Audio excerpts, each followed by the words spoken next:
NCERT 12th Physics Chapter 1 Exercise 1.13. Figure 1.133 shows tracks of three charged particles in the uniform electrostatic field. Give the signs of three charges. Which particle has the highest charge to mass ratio?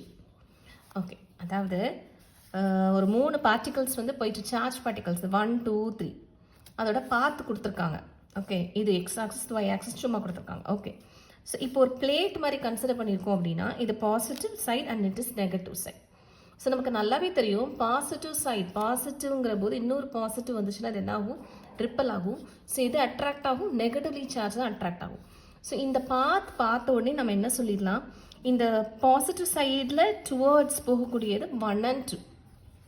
So இந்த first particle வந்து என்னவா இருக்கும்னா negatively சார்ஜாக இருக்கும், ஏன்னா இது positive இருக்கிறதுல opposite side.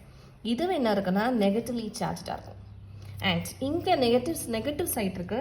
So கண்டிப்பாக இதை அட்ராக்ட் பண்ணக்கூடியது பாசிட்டிவ்லி சார்ஜாக இருக்கும். So it is positively charge. So first particle is negatively charge, second particle is negatively charge and third particle is positively charge. இப்போ நெக்ஸ்ட் கொஸ்டின் என்ன கேட்டிருக்காங்கன்னா, which particle has a highest charge to mass ratio? Charge to mass ratio னா Q/m. So இது எதை பொறுத்து இருக்குன்னா இந்த depletion சொல்லுவாங்க. அதாவது இப்போ இந்த ட்ராக் இப்போ இப்படியே போகுதுன்னா இந்த மாதிரி ஸ்டீப்பராக கொஞ்சம் போகுது.